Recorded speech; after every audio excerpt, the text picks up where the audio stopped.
Sejam muito bem-vindos a mais uma videoaula de Química e hoje nós vamos falar sobre um tema que é muito recorrente nos vestibulares de todo o país e que é muito recorrente no Exame Nacional do Ensino Médio.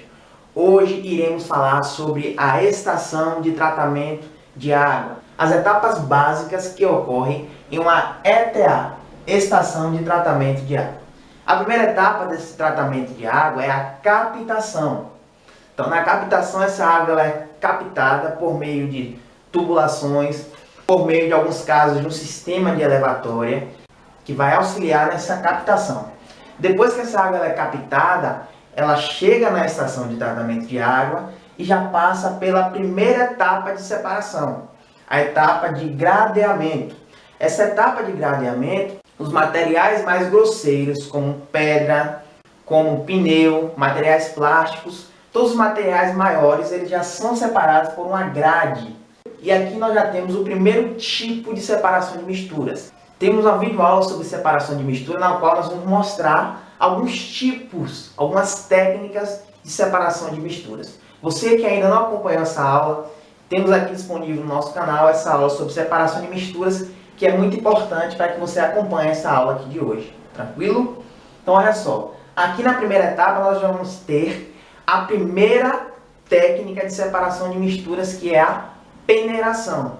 Essa grade ela funciona como uma peneira, no qual vai conseguir reter partículas maiores. Depois dessa etapa de gradeamento, nós temos a adição do primeiro produto químico. Aqui nós vamos ter a adição do sal sulfato de alumínio, Al2SO4 3. Então, o sulfato de alumínio ele é adicionado nessa água e aqui várias partículas de sujeiras estão dispersas uma das outras. Então, nós temos aqui o sal sulfato de alumínio, ele vai agregar essas partículas de sujeiras umas às outras. Ele vai ser o chamado agente floculante, que nós vamos ver daqui a pouco.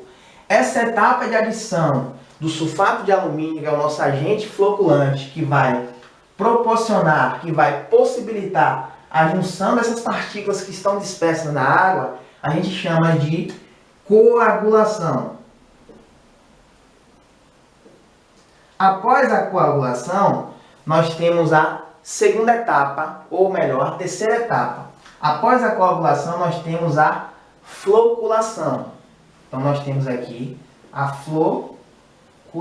Por que esse nome floculação? Justamente por isso. Foi adicionado o sal sulfato de alumínio. Esse sal vai unir uma partícula de sujeira à outra, formando flocos, formando partículas maiores. Concorda comigo que se eu tiver partículas maiores, é muito mais fácil de separar do que partículas menores? Sim ou não? Sim, isso aí mesmo. Muito mais fácil de separar. Formando esses flocos aqui que estão dispersos na água. Após formar esses flocos que estão dispersos na água, na etapa chamada de floculação, essa água ela é levada para um tanque. Nesse tanque, essa água vai ficar em repouso e as partículas mais densas do que a água, elas vão decantar. Então, as partículas de sujeira agora vão decantar no fundo do recipiente, no fundo do tanque. Esse tanque é chamado de tanque de decantação. Por que tanque de decantação? Porque esses flocos que foram formados vão decantar, formando uma lama no fundo desse tanque. Mas o que é que você precisa saber? Você precisa saber o nome dessa etapa. E o nome dessa etapa é decantação. A decantação do tipo sólido líquido, no qual o meu sólido ele vai decantar por gravidade, vai ficar no fundo e nós vamos ter aqui partículas ainda dispersas. Porém, partículas menores, partículas bem pequenas ainda dispersas. E aqui já conseguiu dar uma purificada considerável na água. Após a etapa de decantação, essa água é levada para os filtros, na etapa chamada de filtração. Aqui na filtração, nós temos aqui um sistema básico de filtro. Logicamente que dependendo da estação de tratamento, esse filtro ele pode variar, mas aqui nós temos um sistema básico para que a gente entenda isso aqui. Essa água sai daqui de cima e ela é levada para os filtros. Nesse filtro vai ter basicamente 4 camadas. A primeira camada é a camada de carvão ativo.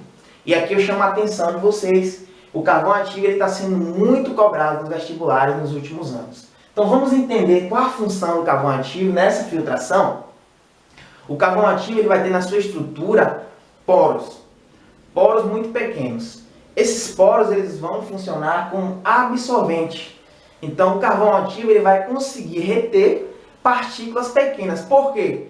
Por causa da sua estrutura química, por causa da sua estrutura que tem poros. E esses poros vão absorver partículas pequenas, facilitando a nossa filtração. Após essa passagem da água pelo carvão ativo, ela passa por uma camada de areia, uma camada de brita e uma camada de pedra. Quando essa água chega aqui embaixo, e esse esquema de filtro, como eu falei para vocês, ele pode variar. Alguns livros você vai encontrar o carvão ativo na última etapa, então isso aqui pode mudar um pouco. Mas esse é o esquema básico. Quando essa água ela chega aqui, ela visivelmente ela já está potável. Visivelmente ela já está própria para o consumo humano. Porém, a gente sabe que tem várias bactérias, vários micro-organismos que passaram, logicamente, por esse filtro e que estão aqui dissolvidos na água. Mas essa água ela não pode ainda ser distribuída. Nós vamos ter aqui agora a adição de 3 produtos químicos, que vão ser também denominados de 3 etapas distintas.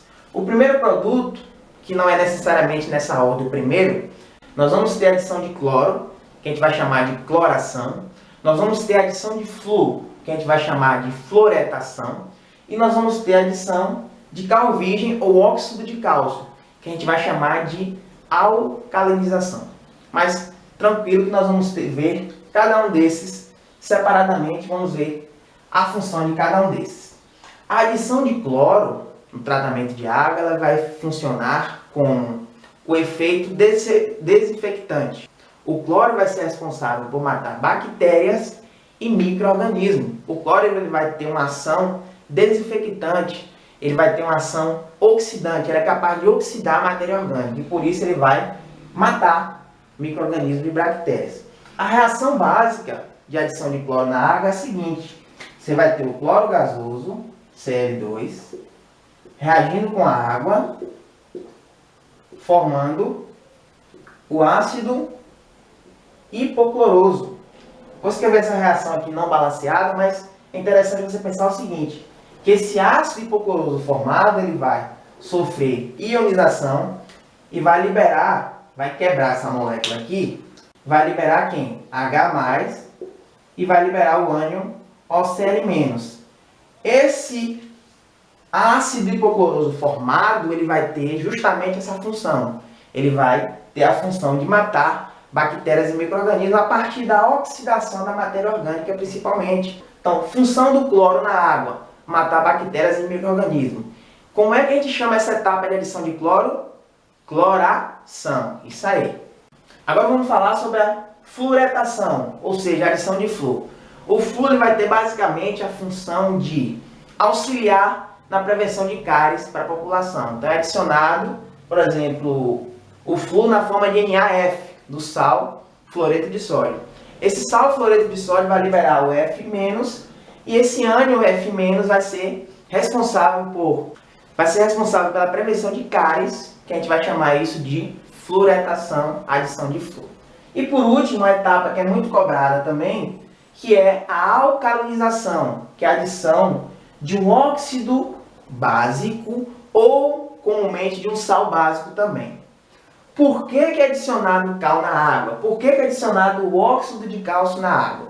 Olha só, pessoal, volta comigo aqui e acompanha a etapa de coagulação aqui. Na etapa de coagulação a gente adicionou quem? O sal sulfato de alumínio. Acompanhe aqui essa reação. O sal sulfato de alumínio reage com a água e forma o hidróxido de alumínio, que é uma base fraca, e deixa o meio que ácido, libera 6H+. Essa equação aqui está balanceada. E libera o ânion SO4 2-.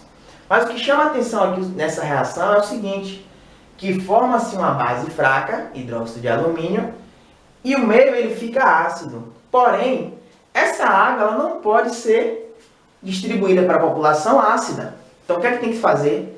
Tem que ser feito controle de pH. Tem que controlar essa quantidade de íons H+.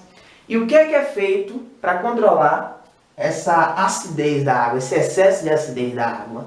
É adicionado comumente ou o óxido de cálcio ou o carbonato de sódio, que é um sal básico. Aqui é um óxido básico. O carbonato de sódio é um sal básico. Mas vamos entender, a partir da reação química, como é que funciona